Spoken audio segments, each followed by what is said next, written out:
রাত তখনও অনেকটাই গভীর। মৌ গুটিসুটি মরে বিছানার এক করে লেপ্টে শুয়ে আছে। উজান পেছন থেকে মৌকে নিজের বুকের কাছে টেনে নেওয়ার চেষ্টা করতেই মৌ বারবার তার থেকে দূরত্ব বাড়িয়ে দূরে সরে যাচ্ছে। মানুষটার প্রতি তার এখন আকাশ সমান অভিমান। সামান্য পড়তে না চাওয়ার কারণে লোকটা তাকে গুনে গুনে 5টি বেতের আঘাত করলো। তাহলে এখন আবার কেন তাকে নিজের বুকে টেনে নিতে চাচ্ছে? আঘাত করার সময় যার হাত একবারের জন্যও কাঁপেনি মৌ, কেন এখন সেই পাষাণ মানুষটার কাছে যাবে? উজান আরো মৌয়ের হাতটা শক্ত করে আঁকড়ে ধরলো। মৌ সঙ্গে সঙ্গে এক ছটকা দিয়ে নিজের হাত ছাড়িয়ে নিল। কিন্তু উজানও নাছোড়বান্দা। সে জোর করে মৌয়ের পা দুটো নিজের বুকের উপর টেনে নিল। কিন্তু মৌ এবারও নিজের পা ঝটকা মেরে সরিয়ে নিল। উজান এতে অবাক হলো না। সে উল্টো মৌয়ের হাত ধরে নিজের দিকে এক তীব্রতা টান দিল। মৌ তবুও অনড় থেকে উল্টো দিকে মুখ ঘুরিয়ে রইল। এবার উজান নিজের ধৈর্যের বাঁধ হারিয়ে ফেলল। সে এক ঝটকায় মৌয়ের শরীরের উপর নিজের চওড়া শরীরের খানিকটা ভর ছেড়ে দিল। মুহূর্তের মধ্যে মৌয়ের মুখের রং পাল্টে গেল।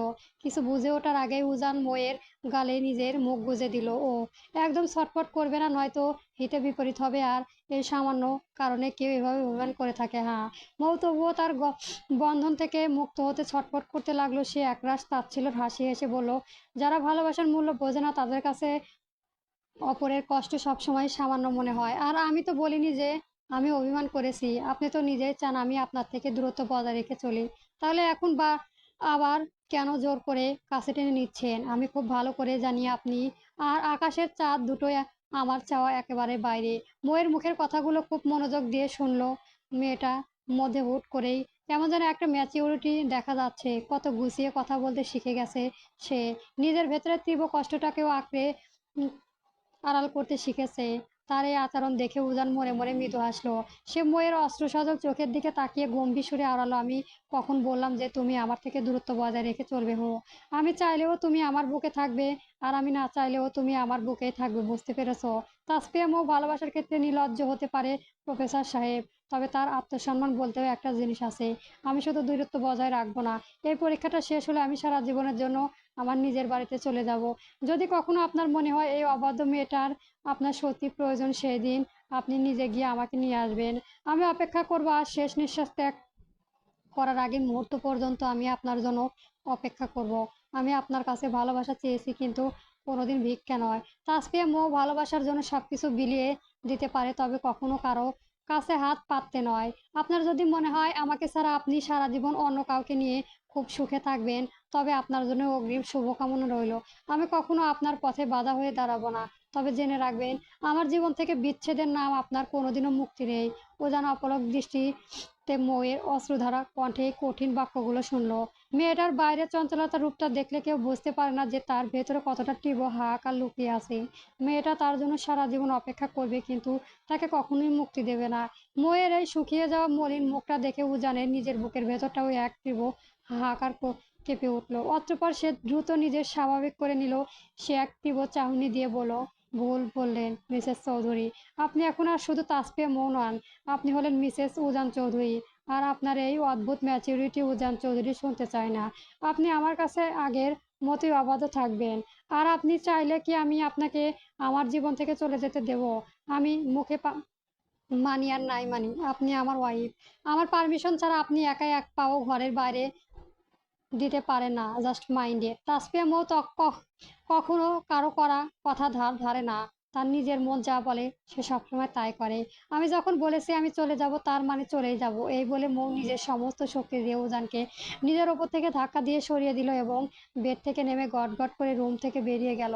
সে আর এক মুহূর্তের এই মানুষের কাছে থাকতে পারছে না। বুকের ভেতর বড্ড কষ্ট হচ্ছে তার। নিজের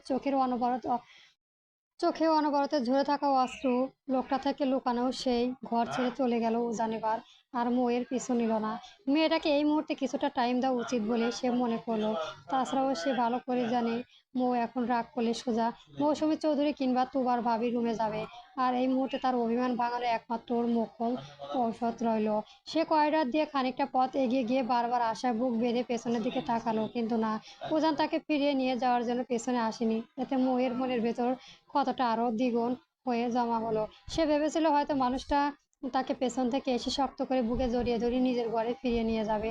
একটু হলেও হয়তো তার জন্য মানুষটা মনের ভালোবাসা কাজ করবে, কিন্তু আজ সে বুঝতে পারলো সবই ছিল তার একতরফা রঙিন কল্পনা। দু চোখ বেয়ে নোনাতা জল গড়িয়ে পড়তে লাগলো ময়ের। সে আজ পরিষ্কার বুঝে গেছে যে মানুষটা তার নিজের নয়, সে আর কখনোই তার পিছু নেবে না। তাছাড়া উজান নিজের তো বলেছে যে তার জীবনে ভালোবাসা অন্য কোনো মানুষ রয়েছে যাকে সে অসম্ভব ভালোবাসে। এমনকি সেই রহস্যময়ী নারীর জন্য উজান নিজের ক্যাবিনেটে লুকিয়ে রেখে দিয়েছে শত শত গিফট। সেই মেয়েটা যদি মৌয়ের নিজের হতো তবে উজান অন্তত একটা বারের জন্য হলেও তাকে বলতো, কিন্তু সে কোনোদিনও বলেনি। উল্টো মৌ অনেকবার দেখে এসে উজানের ফোনে স্ক্রিনে কারো একটা ছবি তাকে তাকিয়ে রোজ একা একাই হাসে, গভীর ভালোবাসে, চুমো খায়। এমনকি সেই মেয়েটার ছবি উজান নিজের ফোনের ওয়ালপেপারের দিকে রেখেছে। আজকাল ফোনের পাসওয়ার্ডও চেঞ্জ করে ফেলেছে সে। আগের মতো মৌকে আর ওনার ফোনে ঘাঁটতে দেয় না, প্রতিটি কথায় শুধু শাসন আর করা কারী। এসব অবহেলার মানসিক কষ্ট মৌ আর নিতে পারছে না।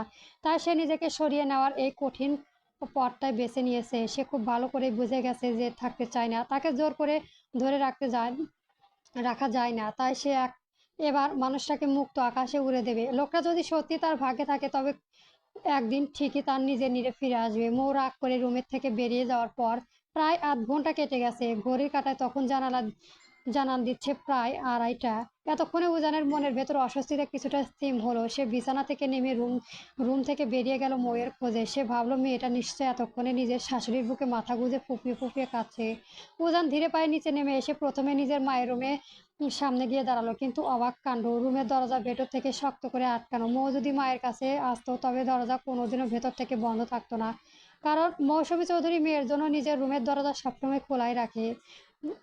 মেয়ের মায়ের রুমে মৌকে না পেয়ে উজান কপালে চিন্তার ভাঁজ পড়লো। সে মনে মনে ভাবলো, তাহলে কি মেয়েটা তুবার ভাবির রুমে গিয়ে উঠেছে? উজান আর এক মুহূর্ত দেরি না করে বড় ভাই আরিয়ানের রুমে সামনে গেল এবং ধাক্কা দিতে লাগলো। উজান ঘুমান্ত আরিয়ানকে টেনে তুলো, কিন্তু পুরো রুম চোখ বুলিয়ে সে কোথাও মৌয়ের অস্তিত্ব খুঁজে পেল না। তুবা ভাবিও ঘুমে চোখ কচলাতে কচলাতে জানালায় এক ময়ের এখনো আসেনি। তবুও মুখে কথাটি শোনা মাত্র মুহূর্তের মধ্যে উজানের মুখে সমস্ত রং পাল্টে গেল। একটি কোথাও গভীর অজানা ভয় তার বুকের ভেতরে জেঁকে বসলো। গভীর রাতে একটা মেয়ের রুম থেকে বেরিয়ে কোথায় যেতে পারে? উজান পাগলের মতো প্রায় দৌড়ে বাড়ির প্রতিটি রুমে, প্রতিটি কোণ, এমনকি কিচেন রুম পর্যন্ত খুঁজে শেষ করলো, কিন্তু মুখ কোথাও নেই।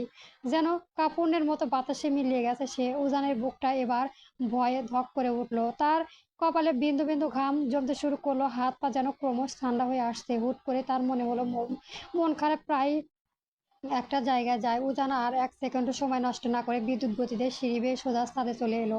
ছাদের দরজা ঠেলে বাইরে পা রাখতেই রাতের শীতল হাওয়ায় উজানের গায়ে এসে লাগলো।